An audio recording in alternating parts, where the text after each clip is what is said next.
Welcome to NFL Daily, where, let's just admit it, we knew it was Jaxson Dart all along. I'm Gregg Rosenthal here in the Chris Wesseling podcast studio, one of my favorite places to be with one of my favorite people. Top 5 at least. That's pretty high, actually. I don't know. It's Jourdan Rodrigue. Big show today. This is NFL Daily, by the way, presented by Snickers, coming at you at a Tuesday.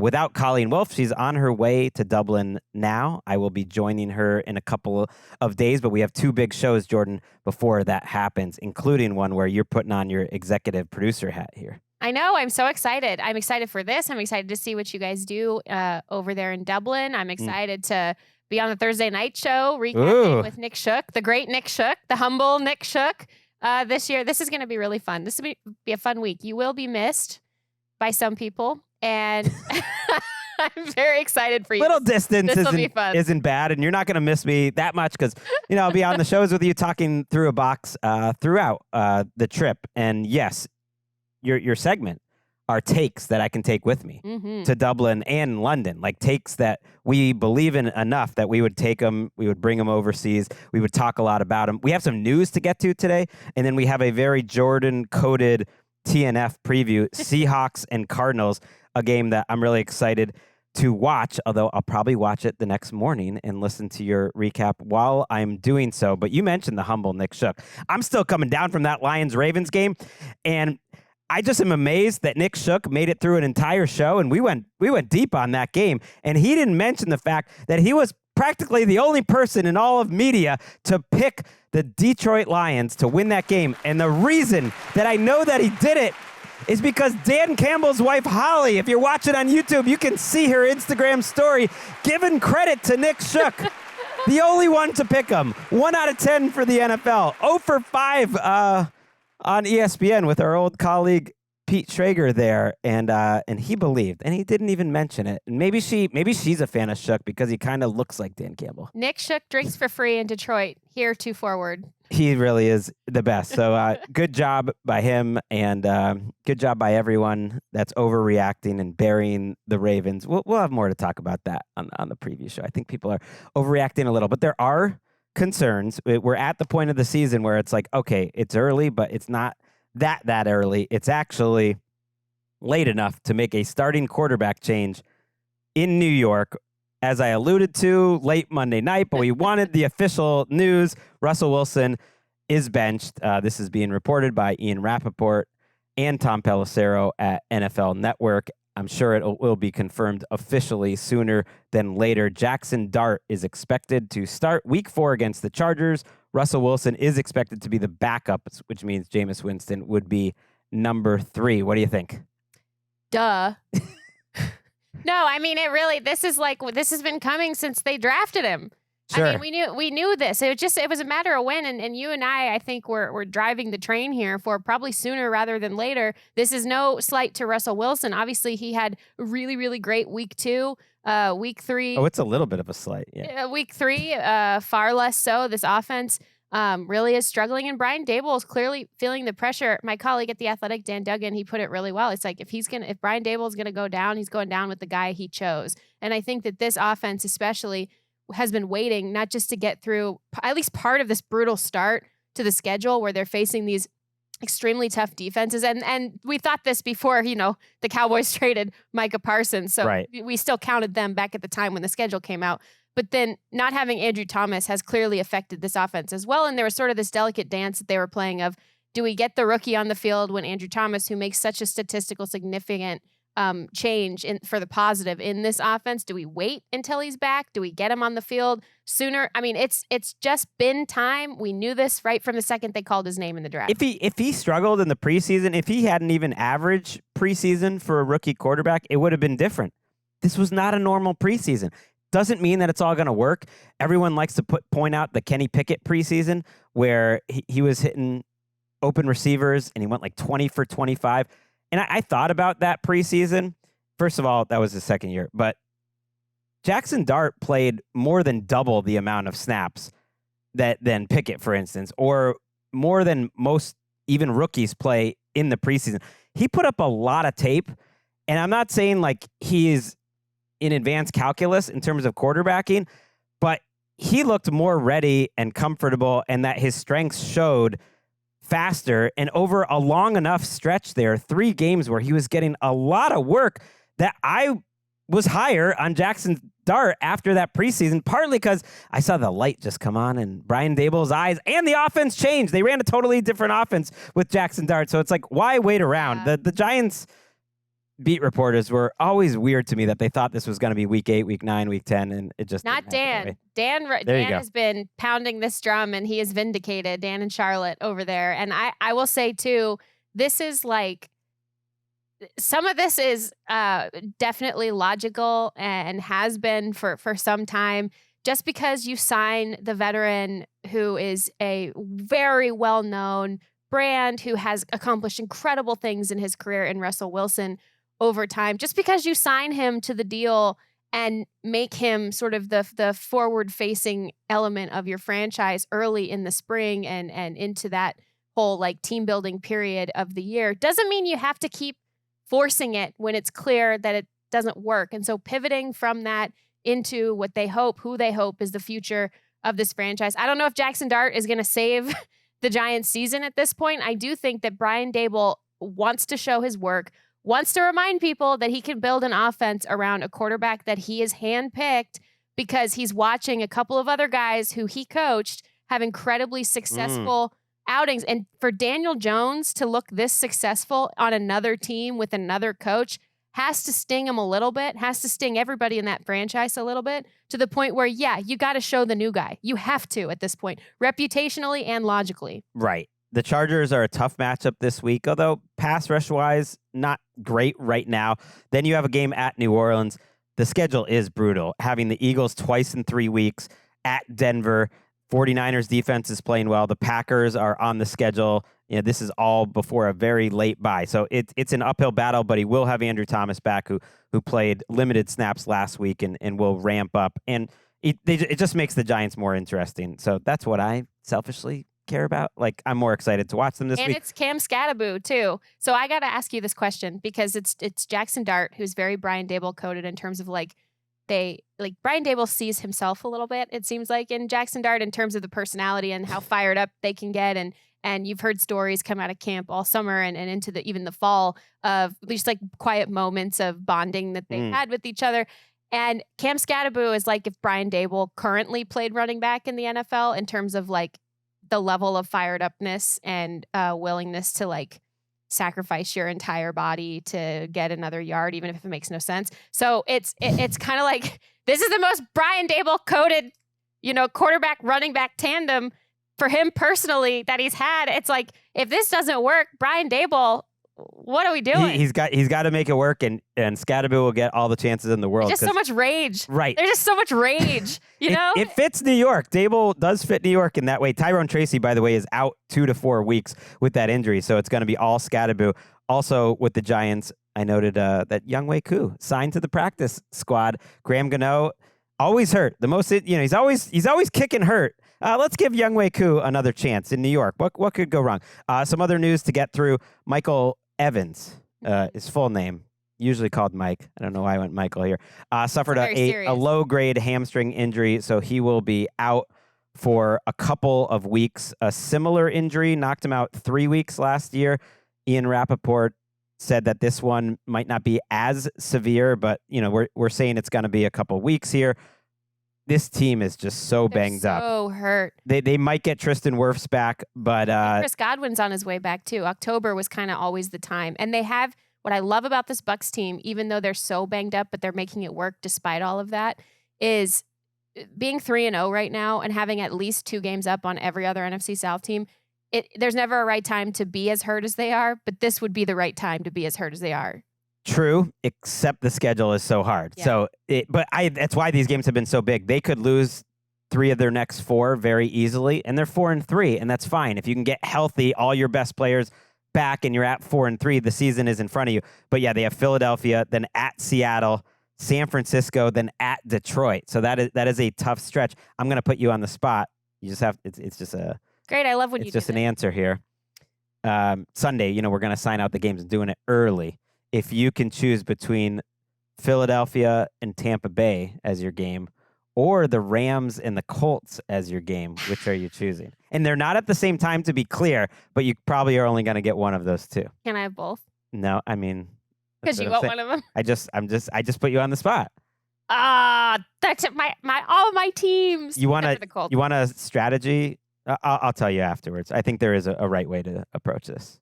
In your mind, in my mind, I just want to watch all of them. It would be taking the Eagles early, and since there's less games late and you only have one assigned late, you can kind of have the Rams on your second screen still, even if it's not your game. We'll move on. Brian, I mean, you didn't answer a question. Let's talk about some weird coaching situations going on. First, the Falcons fired their wide receiver coach, Ike Hilliard, who was with their team last year as Drake London's, having a career year. After week 3, yeah, you wonder what's going on there. And then they also announced that they're moving Zach Robinson, their offensive coordinator, from the booth to the sideline. Just a little panicky. That tells me that he wants more direct interaction with the quarterback on the screen and on the board. If with Mike Penix, with Zach Robinson, a lot of Zachs in the Sean McVay tree, as it turns out. With Zach Robinson being up in the booth, you can talk to the guy, obviously, in the headset, and you can communicate into the head coach's headset, who can then communicate with the quarterback, and it's all telephone, essentially. But you really want to be able to, if you're seeing something defensively, if the quarterback's seeing something defensively, you have to have that two-way communication. It's a shock to me that he was up in the booth to begin with. With a younger, I mean, I know Mike Penix has seen a lot of football, but like this, I'm stunned he was even up in the booth anyway. You lose 30-0 to the Panthers, and man, Falcons fans are feeling it this week, and just feels a little panicky and a little worrisome. Just overall, it's something to keep an eye on for that staff. Brian Callahan hired in the same cycle as Raheem Morris. Brian Callahan, of course, the Titans head coach, announced Tuesday that he is giving up play calling duties. It's going to be Bo Rodrigue calling plays for the Tennessee Titans.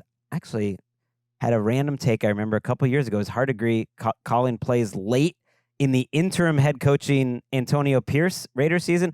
I thought he did a good job. They and then they didn't keep him, and I was like, hey, why didn't you keep him? I thought he did a nice job at the end of that season. So maybe it is an upgrade. Let's listen to Brian Callahan asked about the decision.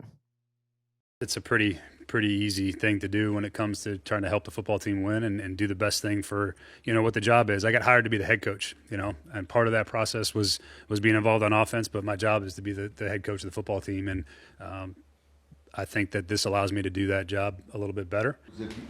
It's more about you trying to get more of a big picture feel for yourself as it is to kind of a disappointment in your play calling. Is that? Yeah, I have zero disappointment in my play calling. I mean, I don't have any disappointment in that at all. But it's just more so I can see the rest of it, see the big picture better, and do a better job of it. I'm always hesitant to trust anyone who said that they have like zero disappointment in something that they did, almost about anything. YOLO. But definitely someone that said they have zero disappointment in play calling that's not working.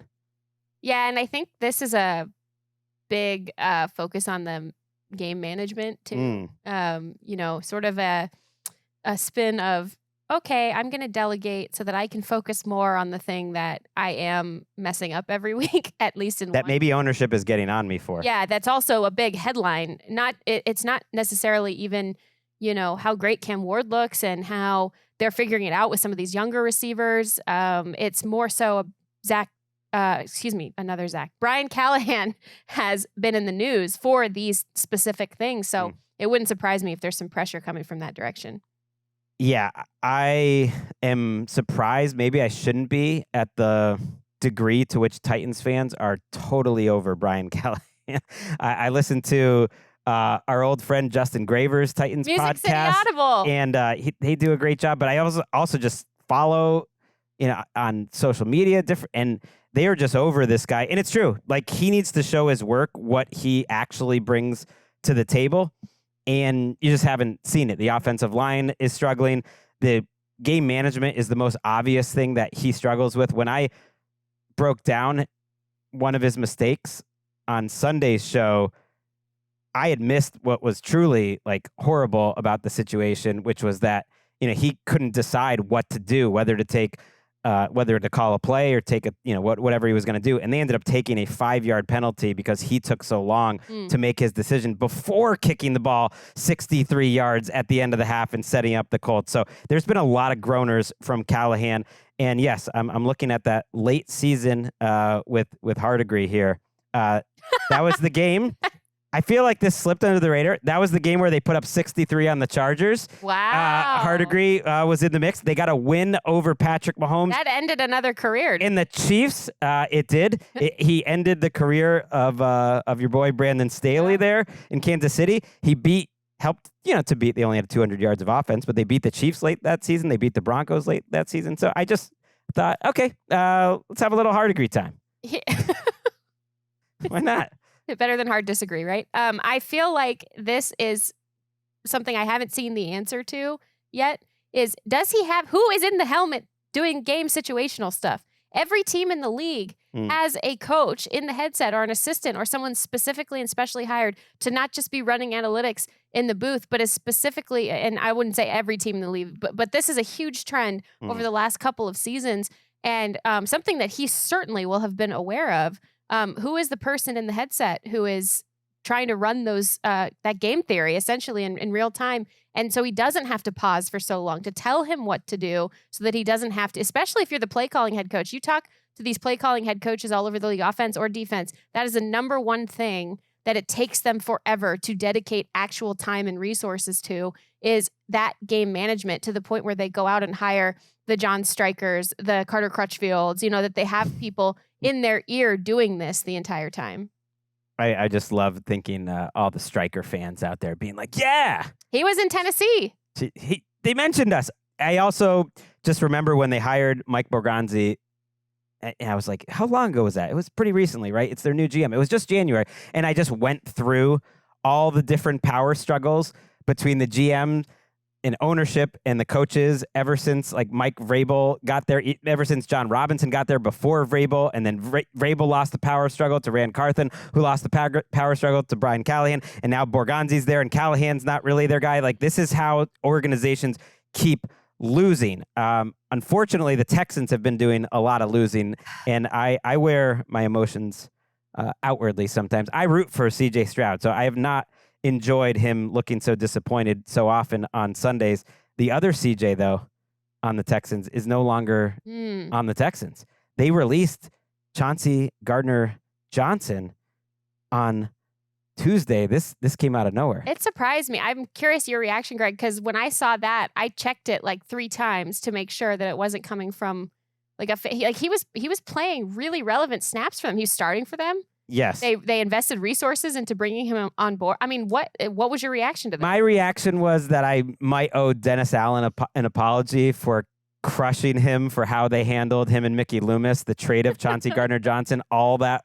Why? It seems like a long time ago. Now, I think they handled it poorly. They could have gotten more in a trade for him, but let's be real. Every team that's gotten Chauncey Gardner-Johnson since has gotten sick of him pretty quickly. But it's getting shorter and shorter. Right, it's getting shorter. The Eagles had him for a year, and then they let him go to the Lions, who had him for a year. And to be fair to CJGJ, the Eagles took him back, but then they kind of got sick of him again, and because they traded for Kenyon Green, but that looked like a trade where they were going to cut Gardner-Johnson anyways. Kenyon Green didn't even make the Eagles roster initially. I think he's on the practice squad and then got elevated. Aaron Wilson, who reports out there for KPRC, used to work with him back at Pro Football Talk way back in the day, said there was friction behind the scenes of him complaining about his role, wanting to blitz more, and even communicating that he wanted to be traded. So that's not going to fly with D'Amico. This keeps happening, and I think it's quicker than ever this time. Yeah, so we'll see where he lands next year, week 2. One of my favorite guys to watch on the field, but he struggled to stick with teams because of some things off the field. MJ Stewart is the next man up, and they are pretty deep in the secondary overall. Before we take a break, I did want to just say rest in peace to Rudi Johnson, the former Cincinnati Bengals running back, dead at 45 by suicide. And the Bengals remembered Rudi today, saying he was a fine person, an excellent running back, dependable, productive. Everyone liked him as a dear friend. And I remember the joy that Rudi Johnson played with. I always think about that 2005 Bengals team. For me personally, it was like a formative team. I learned how much you could enjoy and like teams that you didn't grow up rooting for. They were the first team, and he was just a Chris Wesleyan favorite, a Bengals fan favorite, and just rest in peace to him.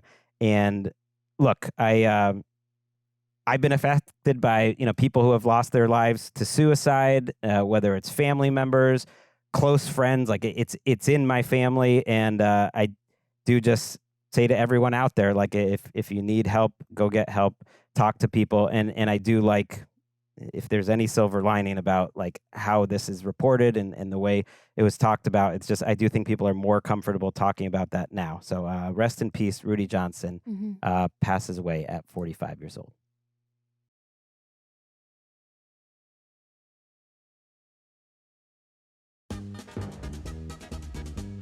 The NFL International Games return to NFL Network on Sunday. 6 games, 4 cities, Dublin, London, Berlin, and Madrid. Snooze off, game on for Sunday morning football only on NFL Network and also streaming with NFL Plus. Subscription is required for NFL Plus. Visit plus.nfl.com for terms. I love this time of year. I love the fact that we get another broadcast window. Oh, you got to wake up early to watch football. Like, that's great. Give me another window. Like, it's not going anywhere, people, by the way. Like, there is only going to be more international games. I love it. I can't wait to go overseas. I've started the packing process, Jourdan. It's such a good crowd, too. I'm so excited for you. That'll be super fun. I think it's really important that you brought up that you started packing, Gregg, because we have a pretty fun segment today. And before you introduce the segment, I really want to make sure that listeners and viewers, if you're checking us out on YouTube, and you should for this part at least, are aware of Gregg's suitcase that is comically large. That is Walker for scale. So it's the suitcase that a small child could definitely fit in.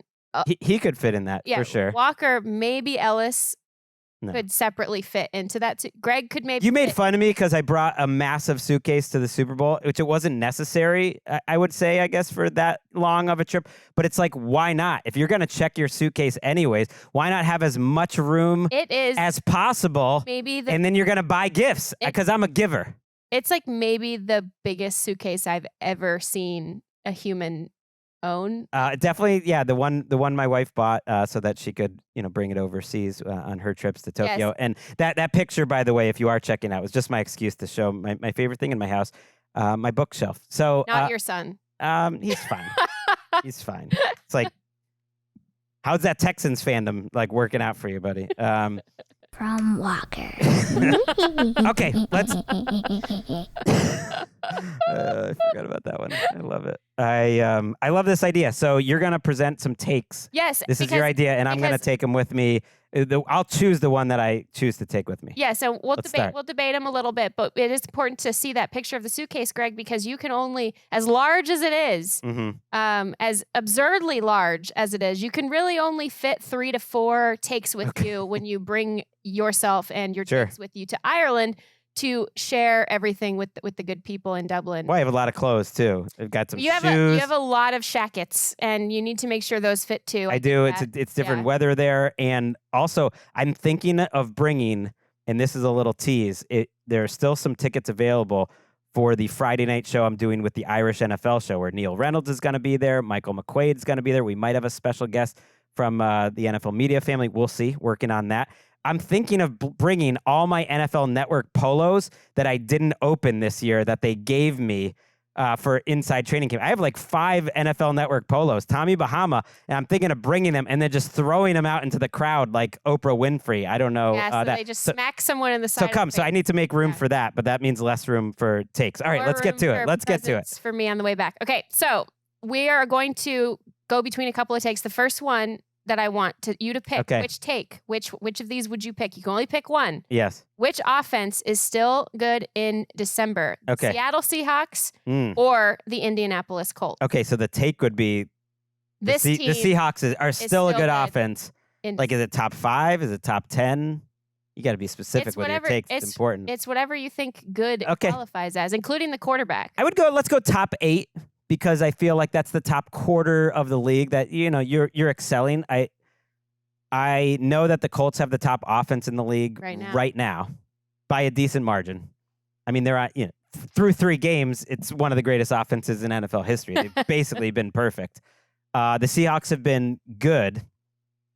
This is tough. You're throwing these out there, maybe having an opinion. So I'm curious, Yeah. what are the factors you're looking at? You know what? I tend to gravitate toward like non-outliers. So I think the Colts are going to stay really solid. I do think that once you get into November, December, there's a lot of tape out there. There's a lot of defenses adjusting to how they play the Colts. There's a lot of defenses adjusting to how they contain Tyler Warren, for example. Of course, you got to factor in the receivers as well. A lot of defenses that will be playing Daniel Jones differently. Similar to what the Seahawks are doing, there's going to be teams that try to ramp up the pressure on Sam Darnold. But I think in the case of the Seahawks, this offensive line is only going to get better week over week because I think the way that they're playing with Clint Kubiak as their offensive coordinator and running like a real throwback version of the Kubiak offense, I think they sustain specifically into December because of what they've put on tape so far and their commitment to running the ball the way that they do, specifically out of these heavier personnel packages, using the fullback, using these guys to really settle the quarterback and running sort of a timeless version of this under center play action that they're doing with Sam Darnold, which will help him and settle him. And this defense is only going to get better, as it already is really good. It's only going to get better. So that's what I think is it's the Seahawks. Comparing the two, the Seahawks have the big advantage at quarterback. Yeah. Even as good as Daniel Jones is playing. No, it's fine. He's been very efficient, very similar in almost every way to how he played with Minnesota. Now, we're going to talk about the Thursday night game, but it's amazing that he's thrown the ball the least of any starting quarterback in the league. But his per throw numbers are incredibly efficient. And I think he's making some difficult plays. Like you mentioned the old school Kubiak offense. Like it's a lot of like bootleg lefts and he's good throwing across his body. And that's great. Okay. So the big edge is at quarterback. And that's a huge one.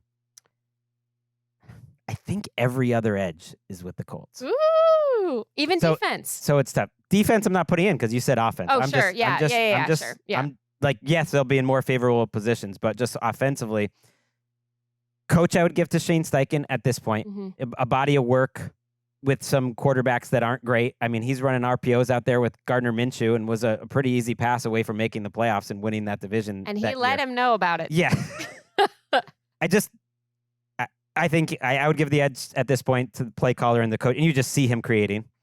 Offensive line, I think, is the Colts. I think they deserve the benefit of the doubt of keeping these young guys, re-signing Braden Smith. They've played really well. Yeah, they look great. And I know it's only through 3 weeks, but the Seahawks running game, like I'm not there yet totally with it. It's been okay.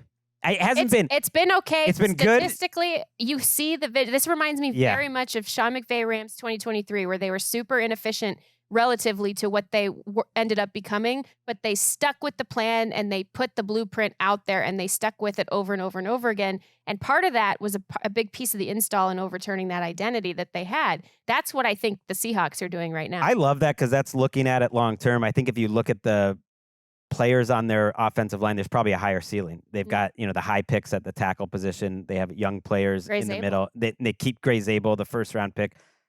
They could keep getting better and better. But some of these Colts haven't played too much either. And the Seahawks running stats are a little uneven. Like even in that big Ken Walker game, Charbonnet's 10 for 15. So they've had some great plays, some okay plays. The passing is very good. But that's why I'm saying I'm going off of what I'm watching the blueprint be installed. This is that they're installing it this way now because they think they're going to be badass in December. The reason where I'm going to take the Colts are still a top 8 offense in December. Oof. He's taking it to Ireland. I'm taking it to Ireland. Is everything else. Is the depth of the weapons.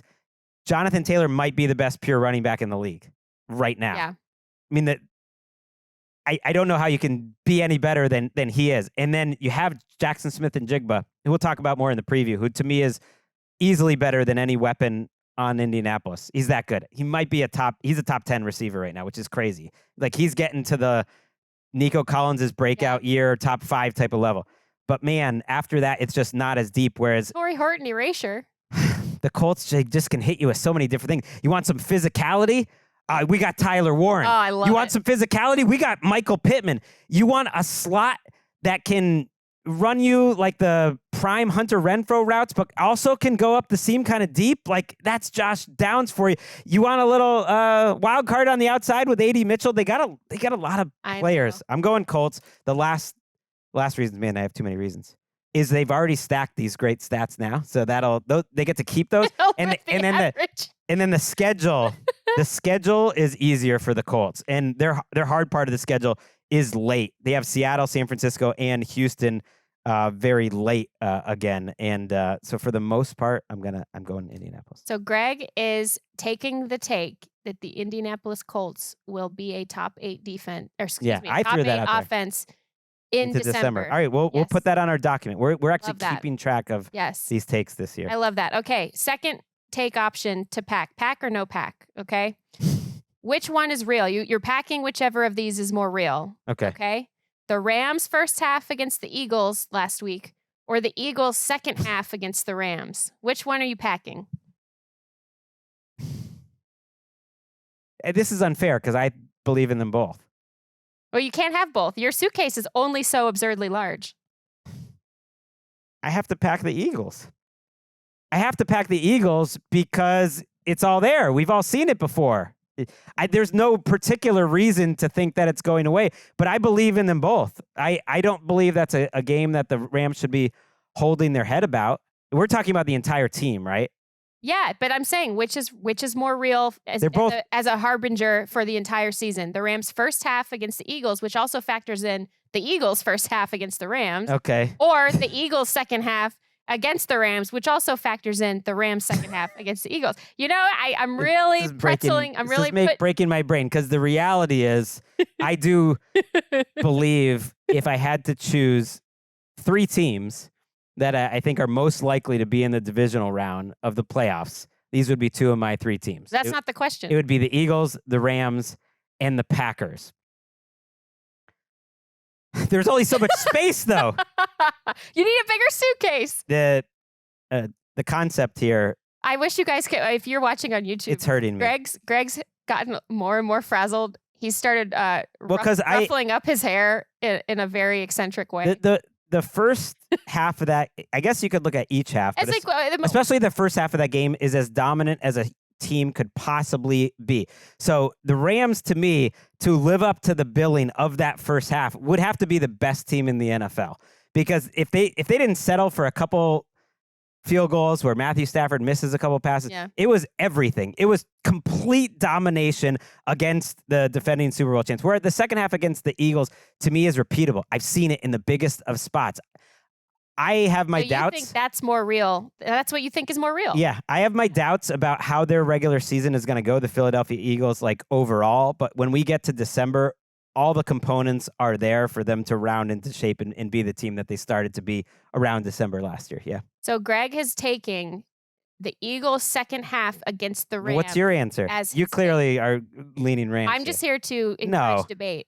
What did you see from that game? What I think is more real is how the Rams looked, because the Rams did not look great in some spots, including finishing drives with touchdowns. Right. And Stafford looking old and missing throws and not picking up key laid down situations. That's what I think looked real. As dominant as they were in the box score, other than, scoring touchdowns, I think that's pretty reflective of who the Rams have been. I love their run game right now. And their run game especially is the backbone of this team. And it's finally there after a couple of years of trying to do that. I also think it's more real that the Eagles will start slow many games this season.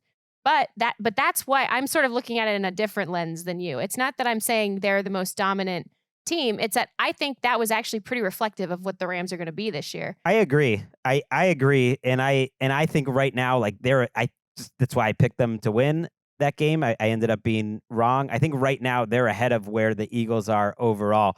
The big caveat with both the Colts and the Rams takes, by the way, are that I worry about the quarterback's health. Daniel Jones is taking way too many big hits, and then Matthew Stafford, it just goes without saying. With the Eagles, though, the resourcefulness with which they had got themselves out of trouble They will dig themselves holes at times this year in games, and I think in the season overall. But I think what is real is the overall talent and ultimately the backbone of the organization that they figure things out over the course of the season. So I'm saying they're real. Do you know what my favorite part of that game was? Around the NFL, I always used to do the tropes, season tropes. And what I really loved is that the trope of I'm in the best shape of my life coming out of training camp actually proved to be true for Jordan Davis, who hit 18 miles an hour. Oh my gosh. Everyone's like, oh, he's in shape. He's in shape. And like, oh my gosh, we've heard this a million times. But actually, look at him go, like barreling down the field with Rams players in pursuit, no chance of even catching him, realizing what was happening in front of their very eyes. Poor Bo Limmer in the mix of that blocked field goal with Kevin Dotson injured out of the field, just like the Rams had happened to them I didn't know that. year in the postseason. That's rough. I mean, God, there was some sick poetry in that game. It's why sometimes it is important to check out the local coverage. So on the All PHLY podcast, the first 2 weeks of the season, they were really talking about, Fran Duffy does a great job breaking down the film, that they thought it was Jordan Davis's best 2 games of his career, back-to-back, weeks 1 and 2. Don't think that was a national conversation. Don't think it totally all showed up in the box score, but they thought like week 2, man, he looked amazing. And so this is not a fluke, like seeing him having this breakout, and they've needed it because they need some people to step up. All right, I'm taking that the Eagles are going to be fine. Okay, so you're running out of room in your absurdly large suitcase. You do have room for a quarterback. Okay. Okay. So this is the caveat. You have to pick a quarterback who is not currently on quarterback island to pack into your absurdly large suitcase and take with you overseas. Who would it be? Not on quarterback island. We haven't talked any quarterback island in a while. And for the listeners out there, for the fans, we're going to wait till I'm back. So it's going to be a little bit of a longer gestation period. People proving themselves. Guys like CJ Stroud, who are on the island and not feeling great about it. They have some time to rebound a little bit. Brock Purdy, who's not healthy, has time to do so. It's really interesting to look at our list. Okay, some options here. Drake Mays looked pretty good through a couple weeks. Why was that going to be your first name you threw out? I probably wouldn't have been, but then I was like looking. But you're back. You're all the way back. At all the advanced metrics, the PFFs, the EPAs, basically every QBRs. It's like, Drake May is pretty high up there. But you know who's ahead of him in everything is Daniel Jones. It would be fascinating if he is playing well enough. Yeah. But I can take someone now, you're saying, in the suitcase. You're packing this person with you to Ireland. Okay. Who else is even that's not on the island that is in this discussion? I'm taking Caleb Williams. What? Yes. I'm taking Caleb Williams. Yes. Just because you think it'd be fun? Currently number 8 in the NFL in EPA. Go on like the Guinness tour with him or something? Yes, it is very skewed and played a near perfect game. Definitely the most perfect game a quarterback has played in Chicago in a very long time. This is crazy. This last week.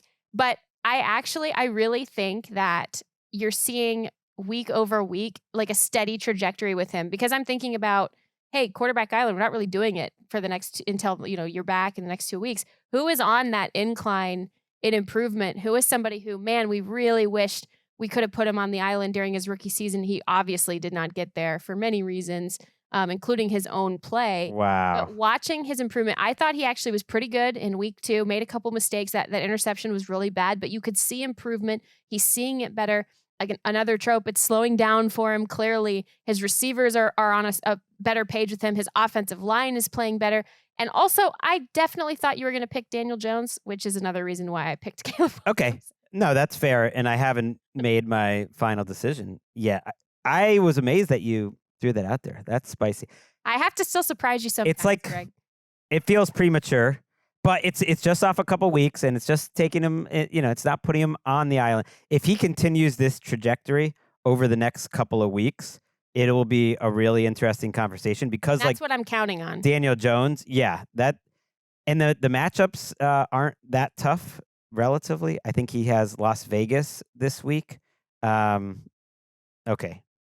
Darnold would be another name you could throw out there. I mean, he's playing really well. He's going to be part of the conversation. Jordan Love is not coming off a great game, but is playing at a pretty high level. That's why it's hard for me to get there a little bit with Caleb right now. I am factoring that Cowboys defense in quite heavily into the Caleb conversation. I guess it has to be Daniel Jones right now. I feel like it has to be Daniel Jones that you take with you. And it's like a good opportunity for some bonding, asking him about what he went through. Who would be like the talking most about feelings and all of that, And a lot of it's first read, and people are gonna get on him that it's like schemed up, and I think there is some truth to that. But there's a lot of dimes too. Like, they're not easy throws, and he's making them under pressure. Yeah. Will he continue it? The number one thing that worries me about the entire Indianapolis Colts season is if you are watching each and every one of these games, he takes 3 or 4 massive hits every game. Yeah. Sometimes he invites them, not just inviting the pressure because he's a little oblivious to it at times, although his pocket presence is better, but he's got that Cam Newton thing where he just stands there and gets crushed. But when he's running, there's one hit a game running where he just gets his clock cleaned. And like that worries me, Yeah. So, that's fair. And again, I'm projecting over the next couple of weeks continued trajectory. And I think it's fair. Okay. I think it's fair for you to pack Daniel Jones because, first of all, let him see the world. May would be bit. more fun. May would be more just like we could play some pickup hoops, I don't know. At this point now I'm hanging out. I feel like you like this is a good thing for you to do for Daniel Jones. Let him see the world a little bit and, Okay. spread your wings and fly. Okay. Yeah. Daniel Jones is the guy, although I'm only not taking Drake May because it would seem like I'm being biased. I do think... Seem like you're being biased. Oh, he just played an incredible 2 weeks of football here, the last 2 weeks. I'm aware, but I'm also... There's no seam about your biases here. That's why, I would put him, Darnold, Love, all of them right now. They're in the mix. It's going to be an interesting conversation, by the way, because I mentioned C.J. Stroud is on the list right now. I'm looking at it. Yeah, and it's other than that, there's not many obvious ones that would get bumped off. Brock Purdy would probably be the other one. I think one thing too that Daniel Jones has going for him in terms of taking this trip with you is he will be inside your suitcase, but he's pretty used to like the cargo area by now after his time in New York. Just in the belly of a impossible situation. Wow, in the dark, crammed into. Was wondering where you're going there. Terrible. There will be open spots. Joe Burrow, I kind of forgot, will unfortunately get booted off because and we don't know. And Brock Purdy might not be there either. So there could be some availability. So it's the suitcase. He's a massive human being, Greg. Yes, he's a massive human. So I feel like we've got to unpack a take at least for you to feel like your suitcase will hit the weight limit and you can actually take it with you with all these takes. Yes. And also Daniel Jones. What is a preseason take that you had that you are willing to leave behind that we're done with? I'm done with the take. Yeah, that you cannot. Once it's gone, it's gone. There's so many to choose from. I was wrong about so many things. I mean, Do you want to know mine? Because we have a daily show. Yeah, that gives me a little time. Yeah, mine is the Houston Texans. Like, God, I see this defense and I see how professional they are. And I'm not ready to leave them behind. But they make they've been strangely like penaltyful and undisciplined and I think frustrated and kind of playing like that. Their defense is so physical and they hurt people and I think they're well coached at the head position. And on the other side of it, it's like an absolute disaster on offense. And I don't care how good your defense is, if you are not at least at the median of the league offensively in success rate, in the ability to even like get the ball off, snapped and off the line of scrimmage because your offensive line is getting beat so much, so fast. They're not moving people. It's the same stuff over and over again. And yes, there are some things where you would like to see CJ Stroud continue to progress and not hold the ball in some cases. And there have been health issues and a couple of really inexperienced receivers in the mix as well. And that's part of the problem. But like, you fired your offensive coordinator. You hired Nick Caserio's guy as your new offensive coordinator. Yeah. And now you have a similarly terrible offensive line. Like, everyone's coming for Caserio. It's like D'Amico Ryans is the coach there. So he, to me, gets the most responsibility for the hire. I don't care. Nick Caserio hired a John Carroll guy who also worked with him in New England. So D'Amico Ryans has no say on who's the offensive coordinator? I'm not saying he has no say. We don't know what the power balance was for that hire. And I'm saying if he didn't hire, he'd be one of the only head coaches in the league that isn't able to hire his coordinator. I'm not saying he didn't hire him. I'm saying I don't know what the power dynamic was. I don't know what the conversations were. Neither do you. And what I think the case is here is like, I actually don't think that Nick Caley will be a bad coordinator. I understand what he wants to do, and I also know what he wants to try to get this offense to do, especially with CJ Stroud's very specific skill set that is elite, has elite potential. But they don't have the offensive line. I'm not willing to leave this one behind, though. I'm not giving up on them. Well, I think it'll work out. Mine was that they were going to win the Super Bowl, so I am leaving that take behind. I'm scrapping it. I'm not packing that anywhere. We're leaving it. We're burning it. That's it. I had them winning the division, but like with a 10-7 record, like kind of like last year, but it just looked a little different. They are 20th defensively in DVOA right now. I'm shocked by that. I think it's because they are giving up a lot of successful plays and a lot of long drives, because I'm trying to do the math and they're not creating enough turnovers right now. Situationally, they have given up big drives in the biggest moments of each one of those games. That's not baked into those numbers where they overweight like the fourth quarter. But I'm shocked by that their defense is also ranked that low. Yeah, because when you watch them, it's not that low. Like, no, it doesn't. They're going to be. Yeah. I think they're going to be okay. So many options of what I could wash my hands of. Unpack it, Greg. The Cowboys takes were all made before Micah trade. Like, I wouldn't have made those takes. You know, I tried to hold on to them, just be like, okay, maybe they'll still be a fun, interesting offensive team. You know, so I don't feel bad about that. Like, I guess I'm leaving that behind, but I don't even count those takes, right? Like, it's made before the Parsons trade. The ones that stand out to me is the Colts were my number 2 pick in our over-under draft, taking the under on the Colts. And yeah, that was 7.5. I'm leaving that behind. I'm embarrassed by a take that was so bad I didn't even remember it, and Eric brought it up before the show. He says I called Keenan Allen a slouch. Is that possible? Oh. But I definitely know that I dismissed the potential impact of Keenan Allen to this Chargers team, and I've been stunned how good he looked. I listened to the recap show, as you predicted I would, and Eric had a lot of very specific receipts. Do we have Eric's microphone here? What did I call him? I called him a slouch? I want to say you called him a slouch. I'm digging for transcripts right now for like the exact quote, because I don't want to throw that at you. And it might doesn't matter. Either way, that's horribly wrong. Keenan when it was announced. That's horribly wrong. So I'm leaving both that and the Colts. You know who was pro Keenan Allen? Daniel Jeremiah. That it was going to work out. And yeah, they are actually splitting the ball 3 ways. Like, Quentin Johnston is like the number 1 right now. Lad McConkey actually has fewer yards on the season than Keenan Allen, who's looked great. So that was a horrible take.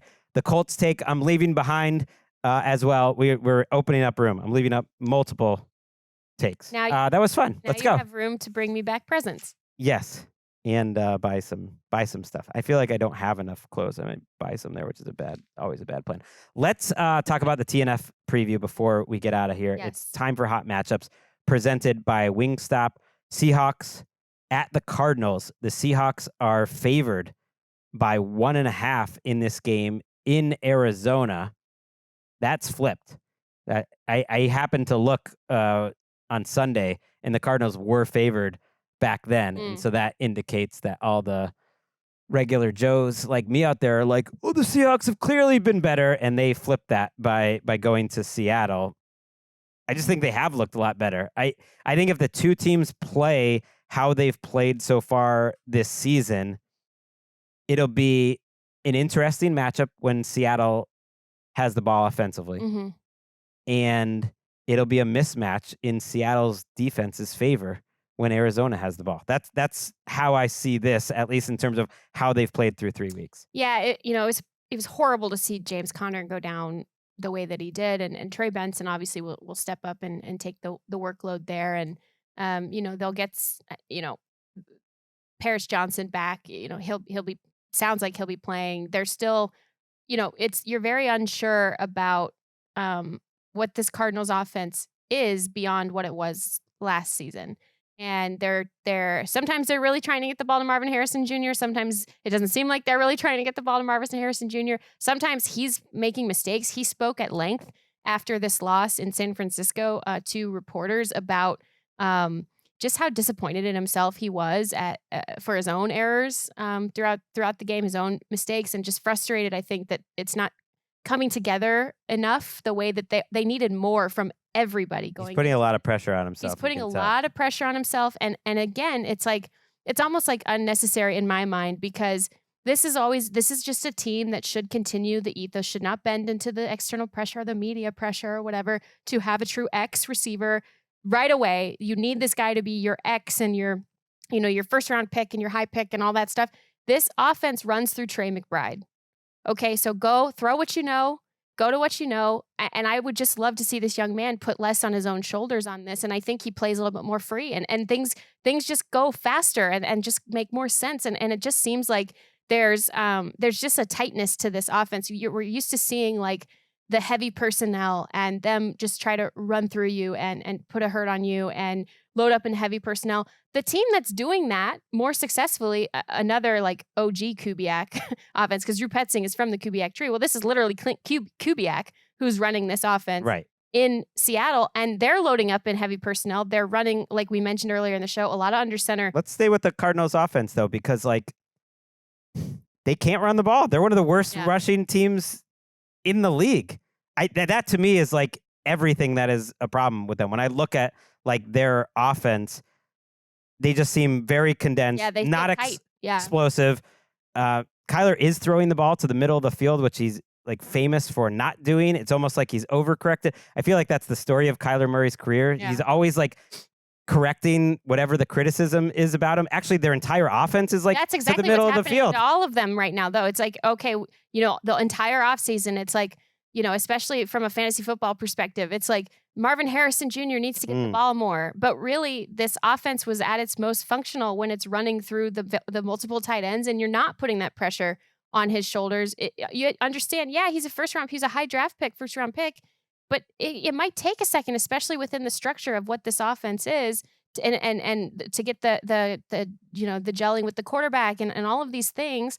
And so, okay, go be loose with what you know and go play free with what you know. And the same thing with the running game, and same thing with the running game is just bad though. And the same thing with that's Kyler the most concerning. To the middle of the field. It's like, oh, he never does this. Okay, now it's almost like they're listening too much to what we're saying. Right, and he is scrambling a lot. They said that all offseason. He was going to scramble more. He is on pace for the most scrambles and the most scramble yards, and it has helped them since I think 2020 for him. He did have that 1 year where he ran quite a bit, but they are 30th in rushing DVOA, and they're dead on arrival if that continues. And that's including Kyler's scrambles, which have been effective. So they are one of the worst, and that's been the secret sauce for them, is that the run blocking. It was Clayton Adams, who's now in Dallas, helping to scheme it up, but their offensive line was greater than the sum of their parts. And then here comes Seattle, just these monsters up front who you don't know who's going to step up in a given week. They are the number one rush defense in the entire league, according to DVOA. They are like third in EPA per play. And so you almost have to assume going into this game, the Cardinals are not going to be able to run the ball. And then the matchup really becomes, can Kyler get enough time and make some things happen in this matchup? Because Seattle, they're getting production, and this is coaching, like from surprising places.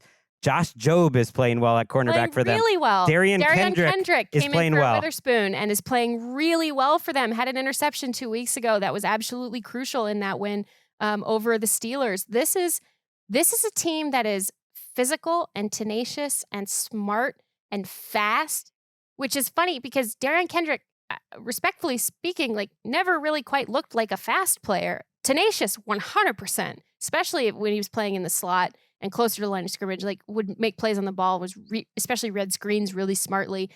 But in every level, you've got Ernest Jones in the middle of the field still playing well, and certainly they'll need him against the run. You've got, this front that just is coming more and more alive every single week, like you would expect it to do under a Mike McDonald defense. At every single level, there's this like tenacity and just a savviness and like a smart brand of football that they're playing. And I think that does not bode well for the Cardinals. Jay Harbaugh also has his unit playing well, the special teams coordinator for the Seahawks, doing his thing. How many relatives are on this Seahawks? Right. There's a Harbaugh. There's a couple Kubiaks. Could we get another Harbaugh special teams coordinator to head coach pipeline. I mean, the last name will definitely help him. We talked about the Seahawks offense earlier. I don't think the Cardinals defense has been able to be quite as creative this year. And It is banged up. It in is corner. start. It is the better part of the team. One stat I didn't get into Sunday's show was how Calais Campbell had the fastest get off time, which they record for next gen stats, like getting off the ball, of any defensive tackle in the league. He also forced the safety that should have won them the game. He is playing great. Josh Sweat is playing well, but overall they have some disappointing players up front. They're not getting anything from Darius Robinson, their first round pick. They've had some injuries.